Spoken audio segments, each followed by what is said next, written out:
નમસ્તે મિત્રો, star education YouTube channel તરફથી હું હાર્દિક છાટબાર ફરી એકવાર આપ સૌનું ખૂબ ખૂબ સ્વાગત કરું છું.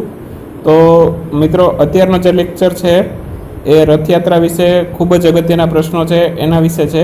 તો આવનારી એક્ઝામ માટે આ વિડીયો તમને ખૂબ જ ઉપયોગી બનશે અને આ રથયાત્રાનો જે વિડીયો છે એમાંથી આવનારી એક્ઝામમાંથી એકાદ બે પ્રશ્નો તો 100% પૂછાવાની શક્યતા છે.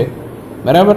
તો એન્ડ સુધી મારી સાથે આ વિડીયો જોતા રહેજો અને ચેનલને જો હજુ સુધી તમે સબસ્ક્રાઈબ ન કરેલું હોય તો જરૂરથી સબસ્ક્રાઈબ કરી લેજો, જેથી આવનારા વિડીયોની નોટિફિકેશન તમને મળતી રહેશે. અને મિત્રો, એક રિક્વેસ્ટ છે કે આ વિડીયો પસંદ આવે તો જરૂરથી એક લાઇકનું બટન દબાવી અમને સપોર્ટ જરૂરથી કરતા રહેજો અને પસંદ આવે તો આપના મિત્રો સાથે પણ શેર કરતા રહેજો. ચલો હવે આજનો વિડીયો ચાલુ કરીએ. રથયાત્રા વિશેના જે પણ કાંઈ અગત્યના પ્રશ્નો છે એના વિશે.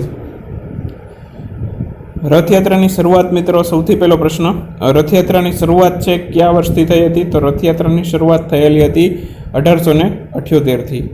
એના પછીનો પ્રશ્ન, હાલમાં નીકળેલી ઓરિસ્સાની જગન્નાથપુરીની રથયાત્રા કેટલામી રથયાત્રા હતી? તો કેટલામી હતી? 141મી રથયાત્રા હતી. બરાબર. ત્યાર પછીની વાત કરીએ, હાલમાં અમદાવાદ ખાતે નીકળેલી જગન્નાથની અત્યાર સુધીની કેટલામી રથયાત્રા હતી? તો એ પણ 141મી રથયાત્રા હતી. ત્યાર પછી ભાવનગર ખાતે નીકળેલી ભગવાન જગન્નાથની રથયાત્રા અત્યાર સુધીની કેટલામી રથયાત્રા હતી? 33મી રથયાત્રા હતી. એ પણ યાદ રાખજો, 33મી રથયાત્રા હતી. ભાવનગર ખાતે જે રથયાત્રા હતી, બરાબર, એ 33મી રથયાત્રા હતી. ત્યાર પછીની વાત કરીએ તો રથયાત્રાની શરૂઆત કોના દ્વારા થયેલી હતી? તો રથયાત્રાની શરૂઆત થયેલી હતી નૃસિંહદાસજી દ્વારા થયેલી હતી. અને ક્યારે થઈ હતી? 1878માં. એ પણ યાદ રાખજો. એના પછીનો પ્રશ્ન, ભગવાન જગન્નાથજીના રથને કેટલા પૈડા હોય છે? આવો પ્રશ્ન પણ આવનારી એક્ઝામમાં આવશે. તો ભગવાન જગન્નાથજીના રથને કેટલા પૈડા હોય છે? 16 પૈડા હોય છે. એના પછી ભગવાન જગન્નાથજીના ભાઈ બલરામના રથને કેટલા પૈડા હોય છે? તો બલરામના રથને હોય છે 14 પૈડા. ભગવાન જગન્નાથજીના રથને 16 પૈડા, બરાબર. એમના ભાઈ બલરામના રથને કેટલા પૈડા હોય છે? 14 પૈડા. અને દેવી સુભદ્રા છે, એમના રથને કેટલા પૈડા હોય છે? તો એમના રથને કેટલા પૈડા હોય છે? 12 પૈડા હોય છે. બરાબર. એમના રથને કેટલા પૈડા હશે? 12 પૈડા. બરાબર. તો ત્રણેયના રથના પૈડા પણ યાદ રાખવાના છે. બરાબર. ભગવાન જગન્નાથજીના રથને 16 પૈડા, બરાબર. એમના ભાઈ બલરામના રથને 14 પૈડા અને દેવી સુભદ્રા છે, એમના રથને કેટલા પૈડા રહેશે? 12 પૈડા. બરાબર. તો આ દરેક રથના કેટલા પૈડા છે એ પણ યાદ રાખવાનું છે, બહુ અગત્યનું છે. પછી દરેક રથનું નામ જોઈ લઈએ. તો ભગવાન જગન્નાથજીનો જે રથ છે એમનું નામ છે નંદીઘોષ. બરાબર. ભગવાન જગન્નાથજીના રથનું નામ શું છે? નંદીઘોષ. પછી ભગવાન જગન્નાથજીના ભાઈ બલરામના રથનું નામ શું છે? તાલધ્વજ. બરાબર. એના પછી દેવી સુભદ્રાના રથનું નામ શું છે? દેવદલાન. બરાબર. તો આ ત્રણેયના રથનું નામ પણ બહુ અગત્યનું છે. એકાદાનું કદાચ પૂછી શકાય અથવા તો રથના પૈડા પૂછી શકાય. ત્યાર પછી ભારતમાં સૌથી મોટી રથયાત્રા ક્યાંથી નીકળે છે? તો ભારતમાં સૌથી મોટી રથયાત્રા છે ઓડિશાના જગન્નાથપુરી, જે ઓડિશાનું પુરી શહેર છે ત્યાંથી નીકળે છે. બરાબર. ઓડિશાના પુરી શહેરમાં ભગવાન જગન્નાથજીનું જે મંદિર છે, બરાબર, ત્યાંથી સૌથી મોટી ભારતની રથયાત્રા નીકળે છે. બરાબર. ત્યાર પછીની વાત કરીએ, એના પછીનો પ્રશ્ન, ગુજરાતમાં સૌથી મોટી રથયાત્રા ક્યાંથી નીકળે છે? અમદાવાદ ખાતેથી નીકળે છે. બરાબર. ગુજરાતમાં ક્યાંથી નીકળે છે? અમદાવાદ ખાતેથી નીકળે છે. અને એના પછીનો પ્રશ્ન, ઓડિશાની પુરી શહેરની જગન્નાથજીની રથયાત્રા કેટલા દિવસની હોય છે? તો 9 દિવસ સુધી ચાલે છે મિત્રો.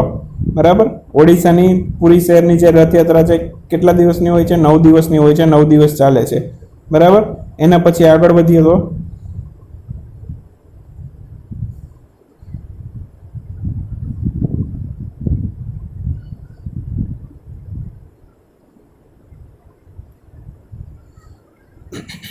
ગુજરાતની અમદાવાદ ખાતેની 141મી રથયાત્રાનો પ્રારંભ કઈ વિધિ દ્વારા કરવામાં આવેલો હતો? તો એ વિધિનું નામ હતું પહિંદ વિધિ. બરાબર. પહિંદ વિધિ દ્વારા મુખ્યમંત્રી વિજયભાઈ રૂપાણી અને નાયબ મુખ્યમંત્રી નીતિનભાઈ પટેલ, આ બંનેએ સોનાની વિધિથી રથનું પગથિયું સાફ કરીને આ જે વિધિ કરવામાં આવે છે એને પહિંદ વિધિ કહેવાય છે.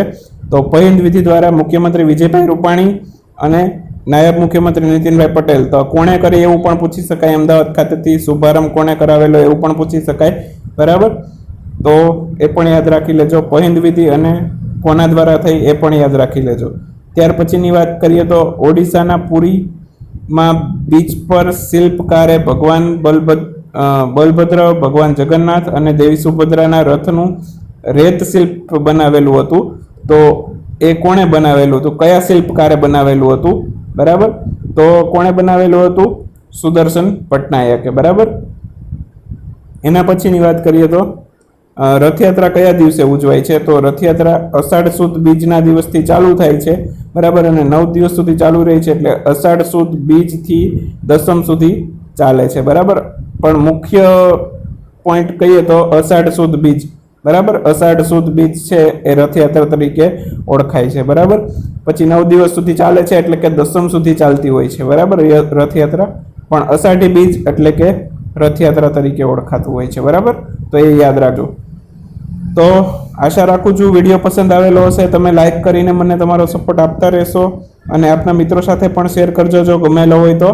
અને સબસ્ક્રાઇબ કરવાનું બાકી હોય તો સબસ્ક્રાઇબ કરી બાજુમાં રહેલો બેલ સિમ્બોલ દબાવી દેજો, જેથી આવનારા વિડીયો છે એની નોટિફિકેશન પણ તમને મળતી રહેશે.